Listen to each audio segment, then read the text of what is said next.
Hola, soy ingeniero. Quiero contarles mi historia.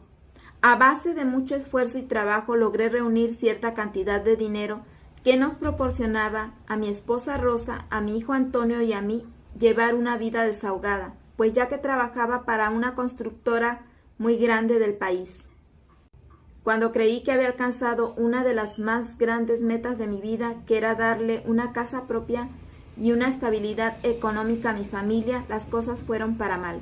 Todo comenzó cuando llegamos a esa casa embrujada, pues la compañía para la cual trabajaba hacía fraccionamientos exclusivos para diferentes lugares del país. Pero en Guadalajara había una casa que la compañía embargó tras ganarle un litigio judicial, ya que habían dejado de pagar las mensualidades. Mi jefe me la ofreció y me dijo que la arreglara, ya que las personas la habían deteriorado mucho cuando supieron que la perderían. Y me dijo que la fuera pagando poco a poco en los últimos 15 años. Cuando le di la noticia a mi familia brincaba de gusto, pues ya que no las habíamos vivido rentando de ciudad en ciudad por mi trabajo y ahora sí íbamos a tener una vida estable. Mi jefe me nombró gerente en la empresa de Guadalajara. Todo era felicidad para mi familia y para mí. Le pedí a mi esposa y a mi hijo que me acompañaran a arreglarla. Cuando llegamos ahí, sorpresa que nos llevamos, pues estaba completamente deteriorada. Las puertas rotas, los baños rotos y las ventanas rotas. Hasta encontramos un montón de porquerías, como defecaciones, velas negras, anafres quemados, las paredes pintorrajeadas con símbolos extraños. Esas cosas parecían de brujería. No le tomamos mucha importancia y nos pusimos a limpiar. Contraté a algunos trabajadores y al cabo de una semana ya estaba limpia. Lo único que faltó fue el jardín. Pero yo acordé con mi hijo que él lo arreglaría, pues ya que le gustaban mucho las plantas y estaba estudiando la carrera de ingeniero agrónomo. Un mes después nos instalamos en la casa. Todo parecía maravilloso hasta que ocurrió la desgracia. El sábado muy temprano Antonio se levantó a arreglar el jardín y cuando estaba acabando encontró un frasco con un muñeco lleno de alfileres que contenía un líquido turbio. Fue y lo guardó en la cochera. Al siguiente día siguió limpiando el jardín, pero como no lo terminó lo dejó para el fin de semana, pues ya que él estudiaba entre semana. Ese domingo en la noche, antes de meterse al baño, recordó el frasco en la cochera. Bajó y cuando lo tuvo en las manos comenzó nuestra pesadilla. Mi hijo nos dijo que cuando lo tuvo en las manos sintió escalofríos, entre miedo y pánico. Mi esposa y yo, a pesar de que no creíamos en las brujerías, le aconsejamos que no lo abriera y que al otro día lo tiraríamos. Lo dejamos en su recámara y nos fuimos a dormir, pero a las 3:30 de la madrugada nos despertó el grito espantoso que dio nuestro hijo.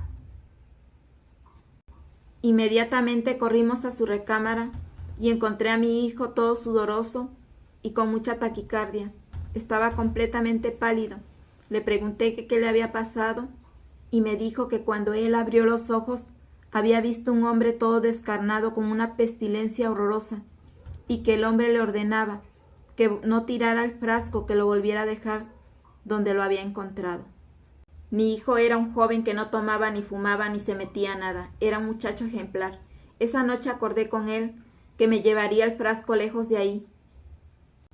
Al día siguiente fui a sacar el frasco de la cochera para meterlo en la camioneta y tirarlo trayecto a mi trabajo.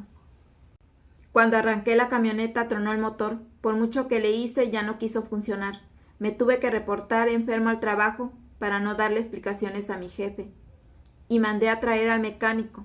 Cuando llegó el mecánico, vio la camioneta, me dijo que el motor estaba completamente destrozado y no lo podíamos creer porque la camioneta era nueva. Se tuvieron que llevar la camioneta en una grúa. Estaba demasiado molesto. Agarré el frasco y lo fui a aventar en el drenaje del camino.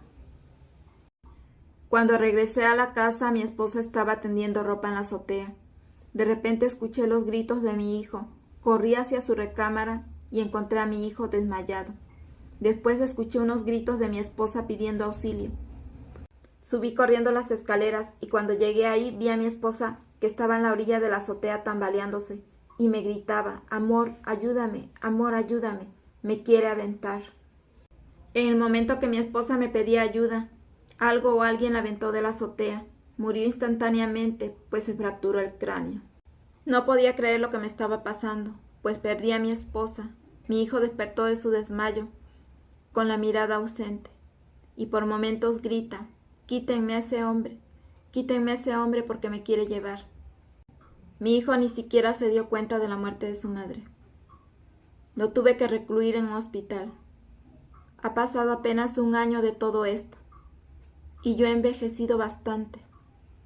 Pareciera como si hubieran pasado ya 10 años. Y todo por irnos a vivir en esa casa. Ahora me encuentro triste y sin familia.